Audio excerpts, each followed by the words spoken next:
Hey, good afternoon, fellas, on this Sunday afternoon. Back to work tomorrow, I guess, for all of us. A lot of you guys have been on leave for the last week.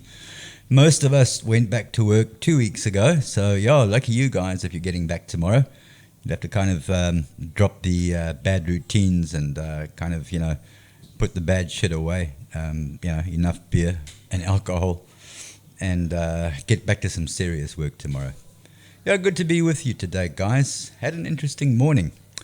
I went up to a good friend of mine whose title is Lieutenant Colonel Brian Robinson, who was involved very much with the war that went on in Rhodesia. And I went up to go and sort his garage doors out. Unfortunately, I couldn't help him because he's got one of these really huge roller shutter wooden doors for 2 cars. And the actual door is falling apart, so he's going to have to get someone to sort that out before I get the kind of electronics working for him. But I decided, and I haven't done this before, and this is a first for me. I took my fancy phone up and I interviewed him, and the topic of the discussion was the tension between the United States and Iran. Now, Brian, being a man of the military and has always been involved in the military, I kind of wanted to find out his aspect of what he thought, what he would do if he were in Donald Trump's situation, and how he would go about executing a plan to take out this fella that they've taken out. What's his bloody name now? I can't think of his name. Write it down. He doesn't really spring to mind because he's not much of importance to me, but he was definitely a terrorist as far as most people claim. Soleimani, that's his name. So we did a good 20 minutes talking to him, and I am uploading it at the moment. It's taking forever to upload. Just looking, and it's still posting. It's saying on the phone here, taking a while to post. It's taken about 3 hours, and it's still trying to post. But hopefully it will be posted. Very interesting. And give me your personal opinion of what you think, okay? As I say, it's my first kind of live interview with somebody, and had to pick on a lieutenant colonel to do it. Thank you very much, Brian. Enjoy watching it when it's uploaded.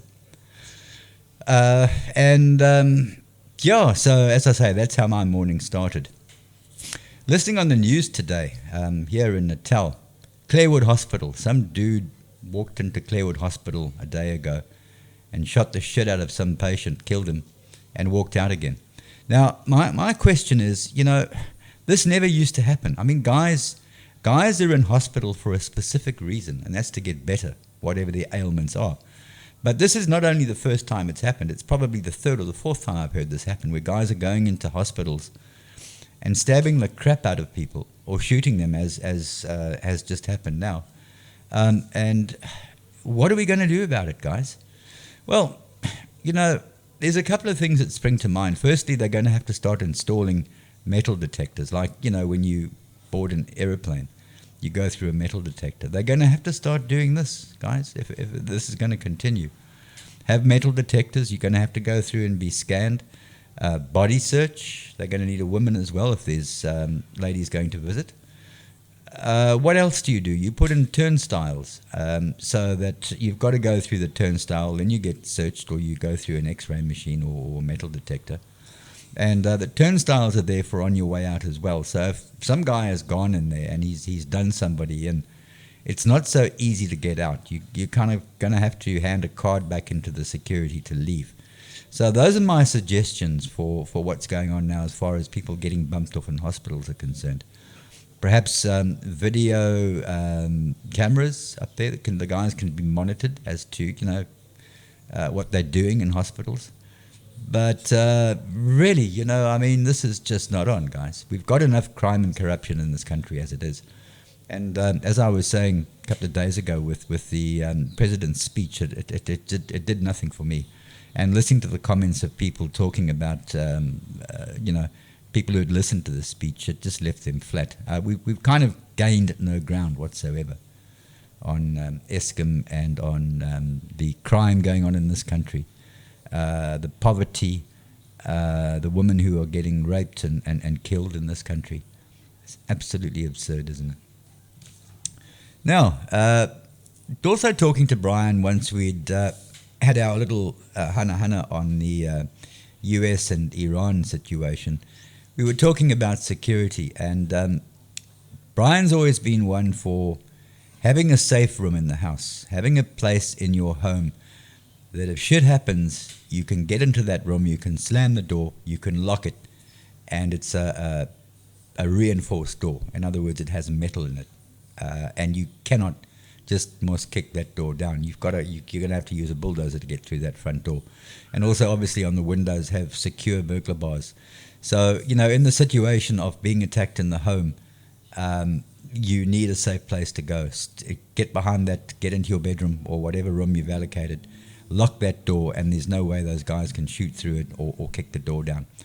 So that's step number one as far as security in the home is concerned. Step number two, something I find which is not very, very good for security at all, is these automated gates. Now, how many people kind of push the transmitter a couple of 100 meters before they get home? So when they get to their driveway, the gates have already opened and they drive in.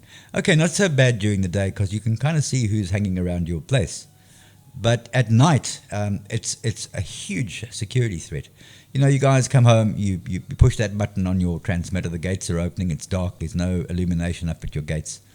By the time you get to the gate, some guy or guys could have kind of snuck in and are now inside your premises. Now you drive in, the gate's closed behind you. These dudes are on the property with you, which is not a good situation to be in. So, my suggestion on that one, obviously, is when you key that transmitter to open your gates, you also have some floodlights that come on as well, illuminating the area, the driveway. So at least at night you can see, if there are some guys hanging around, don't push that button. Just drive right past your house and maybe go down to the nearest police station and report that you've got a problem. There are guys hanging around outside your place and you need some help. Cameras are also a good idea. If you can just stick one camera up at the gate, especially if you're at home. I have got really good security at my place, but I don't have any cameras up. But I have got detectors which monitor the exterior of my property. In other words, anything that goes on outside my place, there's beams all over the place. So if somebody jumps over the wall or jumps over the gate or climbs over the back fence, the alarm will sound straight away inside the house and I can kind of go and see what's going on. Cameras are a good idea. I'm saving up for those. Cameras will be the ultimate because, then you can see who the dude is, where he is, and also link it up to your cell phone so that, if you've got your cell phone with you and you're sitting in the lounge, in the corner of your cell phone, if you are watching on your phone or your PC, you've always got that little block in the corner, which is your video on what's going on outside. Not too expensive to do. I'm going to look into that as well. I do believe that a lot of these wireless systems give a lot of problems because of all the interference, and so many people are on Wi-Fi. There's so much radio interference that sometimes you get dropouts. So, I've been advised by quite a few people that the best way to go is to actually hardwire to a PVR and then to your monitor, and from that to your cell phone. I have a couple of questions here, and the questions kind of bugged me, the questions I want to ask. So I picked up the phone today, and I phoned a company called Blue Security, just to get some answers on this. Now, I was talking to Brian. He's got a security company who monitors his place. He's on kind of radio alarm. So he's got a panic button. And he's also got the house which is wired up with movement detectors and stuff like that.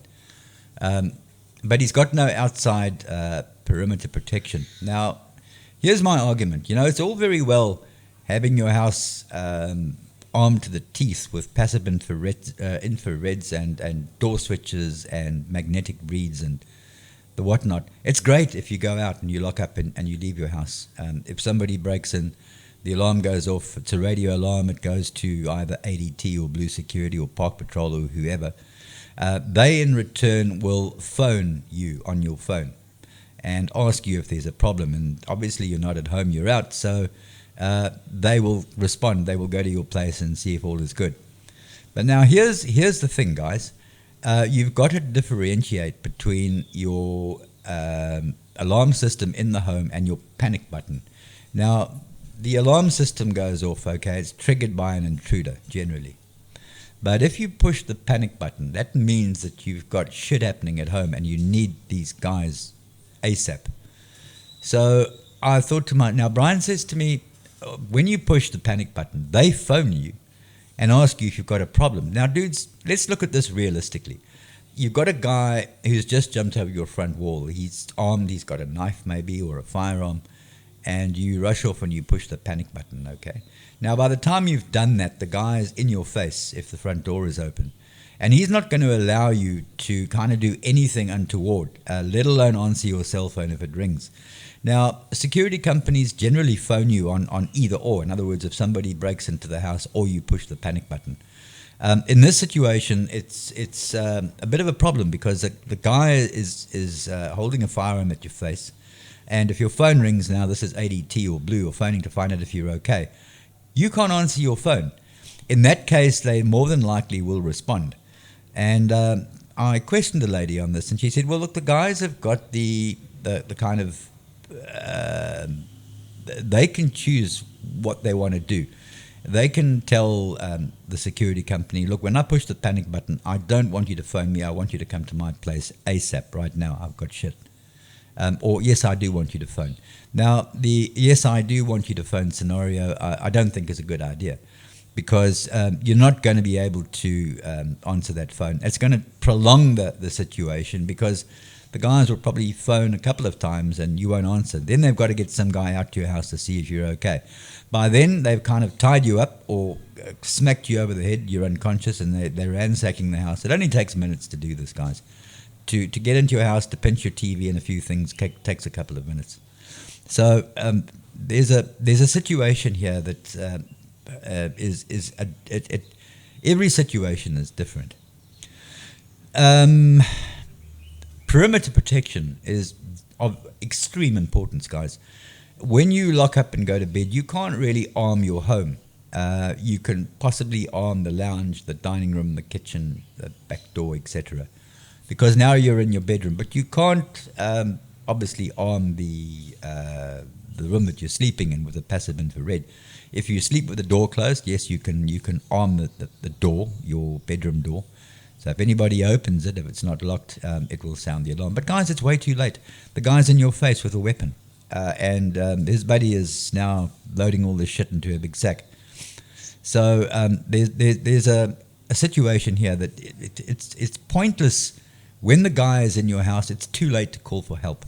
So what I've done with my place, I've concentrated on perimeter protection. If anybody comes over the north, the south, the east, or the west boundary, as soon as they do that, there's an alarm in the house that goes beep, beep, beep, beep, beep, beep. I obviously keep the security gate closed in the front. That gives me time to take evasive action. I don't have a firearm. But at least I can maybe run to the back and yell for help, call for my neighbors to help me. And especially at night, dudes, you've got to have some kind of perimeter protection. It also avoids the situation that the guys are now on your property. They don't intentionally want to break into your house, but they'll steal your hosepipe, they'll steal the lawnmower if you've left it out, they'll steal stuff that's lying around that they can resell. So perimeter protection, in my opinion, is most certainly a very, very, very important thing. Secondly, with load shedding that we're having in this country, you've got to make sure that you've got battery backup for your security system. What happens is most security systems run on a little 7 ampere hour battery. And these batteries are constantly on charge. And what happens with the battery when it's constantly on charge? It shortens its lifespan. That battery starts to deteriorate because it's permanently being charged. The electrolyte collapses in the battery voltage goes down, and when you need that alarm system the most, the battery fails. It won't send the transmitted signal through to ADT or Blue or Park Patrol, and you're in the shit, big time. So a very important thing to do, and so many people overlook this fact, is you've got to check your battery by whatever means. And you can't just put a multimeter across a battery and it reads 12 volts. because any battery which is dying will still measure 12 volts if the charge is charging the battery. You need to do it under load. You need a proper little tester that when you put that set of meter leads across the battery, it's got to be under a load condition without the mains being on. So because otherwise you measure the charger voltage and everything looks good. So turn the main switch off at the wall and then check the battery under a load condition. You can give me a call or get hold of me on Facebook. Just you know how to do that, guys. Very important. Make sure that your battery works. Make sure that you do have battery backup for an existing alarm system that you have. A buddy system is very, very important as well. I know a couple of people who say, shit, you got no time. Our bloody neighbors are full of shit. But they can save your life, guys, in a bad situation. And it's a simple task to have a panic button with a receiver at your mate's place and vice versa. So if either one of you have a problem, you just push a button and it'll beep in your house, or vice versa. If you have a problem, you push a button. The guy next door knows that you've got crap happening. He can make the call. Because as I say, once guys have got guns in your face and that, you can't start going around and pushing buttons. It's a no-win situation. Now, guys, I have come up, I think personally, with an absolutely brilliant answer to calling for help without having to rely on push buttons and panic buttons and the likes and cell phones. I'm not going to tell you about it right now, because if I get this right, I'm sure within a year I will have retired through royalties from this idea. So I'm going to keep it all hush-hush. I spoke to Brian about it today, my lieutenant colonel friend. Ran it past him, and it kind of blew him away. He said, dude, if we get this right, and it's not if, I will get it right. This is going to revolutionize security as we see it today.